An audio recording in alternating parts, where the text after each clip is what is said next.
আমরা প্রতিদিন রাত 9:30 থেকে 10টার মধ্যে তামিল মুভি ওপেন করি এবং ফ্যামিলি সবাই মিলে মুভি দেখি, বসে বসে এনজয় করি। আর মুভি দেখার সময় এই ব্যক্তির কোনো না কোনো আবদার থাকবেই থাকবে। সো আজকেও কিন্তু সে আবদার করতেছে। কি আবদার বলে ফেলো? তুমি দিয়া বাড়ি থেকে যে সাদা সাদা বক ফুলগুলো আনছো না, ওইটা দিয়ে পকোড়া বানাই দাও, আমি মুভি দেখতে দেখতে এনজয় করে খাবো। ওকে ঠিক আছে, চলো আজকে তাহলে পকোড়া তৈরি করি। অন্যদিন তো মাখামাখি খাই, চলো আজকে পকোড়াটাই খাবো সবাই মিলে। ওকে চলো আসো।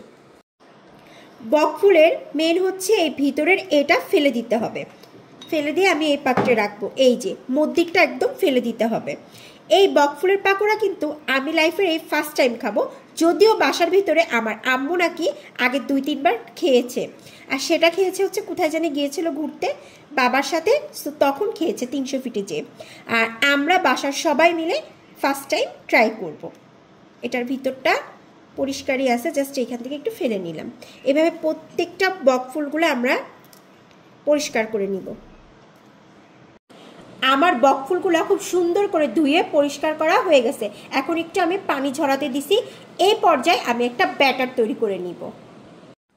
এই পর্যায়ে দিয়ে দিব হচ্ছে আমি ময়দা, আর দিয়ে দেবো হচ্ছে চালের গুঁড়া। যেহেতু বাসায় বেসন নাই আর চট জলদি এই পাকোড়াটা খেতে চাইছে, এই জন্য আমি আটা আর হচ্ছে চালের গুঁড়াটা মিক্সড করব।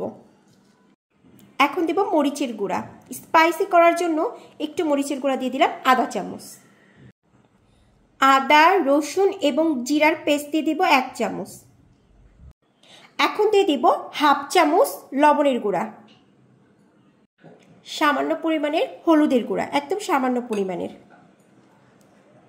এখন দিয়ে দিব কিছুটা পরিমাণের কালিজিরা। এটা দিলে দাঁতের তলে একটু কালিজিরা পড়লে কোনো পকোড়াতে খুব বেশি টেস্ট আসে। এখন দিয়ে দিব একটা ডিম। এটা অপশনাল, আপনারা চাইলে কেউ ডিম দিতে পারেন, না চাইলেও দিতে পারেন। তবে আমার কাছে মনে হয় পকোড়ার ক্ষেত্রে বা বেটার যখন গুলাবো তখন একটা ডিম দিলে একটু বেশি ক্রিস্পি হবে এবং টেস্টটাও একটু বাড়বে। এখন এটাকে খুব ভালো করে আমি মিক্সড করে নিব। একটু পানি দিব,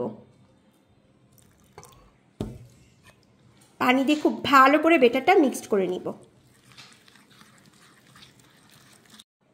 একদম পারফেক্টভাবে আমার বেটারটা তৈরি করা কমপ্লিট হয়ে গেছে, একদম পারফেক্ট। এখন চলে যাব পাকোড়াগুলো ফ্রাই করতে। তেলটা একদম পারফেক্টভাবে কমপ্লিট হয়ে গেছে, গরম।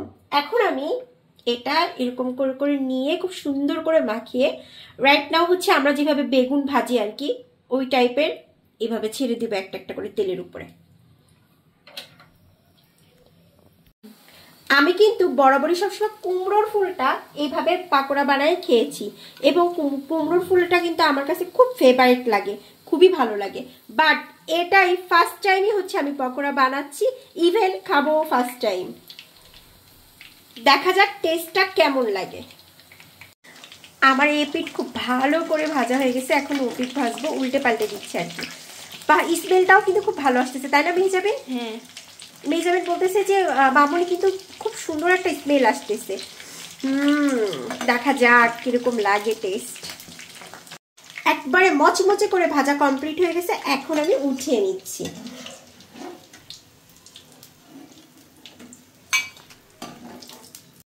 সেমভাবে আবার সবগুলো এইভাবে দিয়ে ভেজে নিব। ও ভালো কথা, এই সাদা বকফুলের কিন্তু মোটামুটি ভালোই দাম আছে, একদম নাই তা না।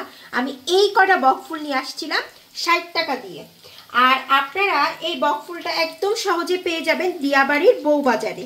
যদিও আমি হচ্ছে আমাদের এই মিরপুরের বাজারে দেখিনি কখনো, বাট ওইখানে যেই আমি ফার্স্ট টাইম দেখছিলাম গত বছরও, এই বছরও দেখেছি। আর এই বছরে মিস করা যাবে না, যেহেতু মেহেজাবিন বলেছে আমি খাবো, সো আমার কাছে তো ওই জিনিসটা আনতেই হবে। কারণ মেহেজাবিন আর নাফিসা যে জিনিসটা খেতে চাই ওইটা আমার শত কষ্ট হলেও আমি ওইটা অবশ্যই নিয়ে আসি।